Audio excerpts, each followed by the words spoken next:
বিপ্লব মানে জীবন দেয়া বসে থাকা নয়, সে কোনদিন আসবে না রে। করো যদি ভয়, করো যদি ভয়। ভয় করলে বিজয় আসবে? আরো জোরে বলেন, ভয় করলে বিজয় আসবে? আবার মালিককে একটাবার ডাক দিয়ে বলেন তো, আল্লাহু আকবার।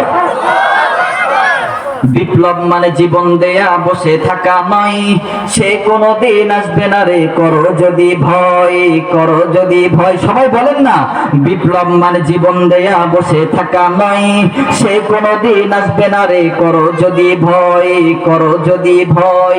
আসবে বিজয় রক্ত আর জীবনের বিনিময়, আসবে বিজয় রক্ত আর জীবনের বিনিময়। বিপ্লব মানে জীবন দেয়া বসে থাকা নয়, সে কোনদিন আসবে না রে। করো যদি ভয়, করো যদি ভয়। জোরে কোন আল্লাহু আকবার, আল্লাহু আকবার, জোরে কোন আল্লাহু আকবার, আল্লাহু আকবার। মুসলমান বন্ধু, আল্লাহ রাব্বুল আলামিন, আল্লাহর রাসূল সাল্লাল্লাহু আলাইহি ওয়াসাল্লাম যখন বেলালকে ডাক দিয়ে বলল, বেলাল রে আযান দিয়ে দাও। হযরত বেলাল রাদিয়াল্লাহু আনহু ওই মদিনার মধ্যে সুন্দর করে আযান দিলেন। হযরতে আবু বকর ওমর রাদিয়াল্লাহু আনহু সুন্দর করে মক্কা মদিনার মধ্যে জিহাদের ঘোষণা করে দিলেন, জিহাদের ঘোষণা দিলেন, যুদ্ধের ঘোষণা দিলেন।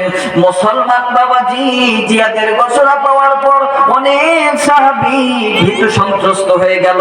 ভীতু সন্ত্রস্ত হওয়ার পর, ভীতু সন্ত্রস্ত যখন হয়ে গেল, মুসলমান বন্ধু আল্লাহর রাসূল সাল্লাল্লাহু আলাইহি ওয়াসাল্লামকে একজনেরকে একটু নিষেধ করেন তো, বাচ্চাদেরকে ডিস্টার্ব হইতেছে।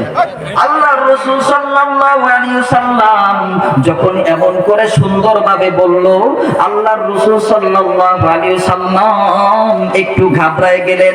যখন নবীজি সাল্লাল্লাহু আলাইহি ওয়াসাল্লাম ঘাবড়ায় গেলেন, ঘাবড়ায় যাওয়ার পর হযরতে সাহাবায়ে কেরাম দাঁড়ায় দাঁড়ায় বললেন, আনসার এবং মুহাজির সাহাবীগণ সুন্দর করে বললেন, ওগো নবীজি আপনি সামনের দিকে আগাইতে থাকেন, আমরা আপনার সামনের দিক থেকে, আমরা আপনার বাম দিক থেকে, আমরা আপনার ডান দিক থেকে আমরা অকুতোভয় সৈনিকের ন্যায় লড়াই যাব। জোরে কোন আল্লাহু আকবার।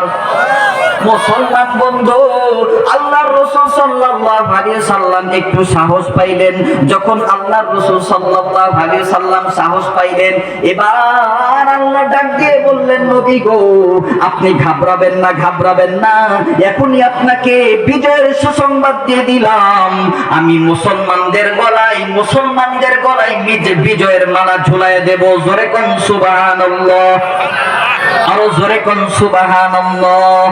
আল্লাহ ডাক দিয়ে বললেন, নবী গো আপনি সামনের দিকে আগাইতে থাকেন, আপনি সাহাবায়ে কেরামকে, আপনার সাথীদেরকে আপনি নিয়ে বদরের ময়দানে যান, বদরের ময়দানে যান, আমি আল্লাহ মদদ দান করব।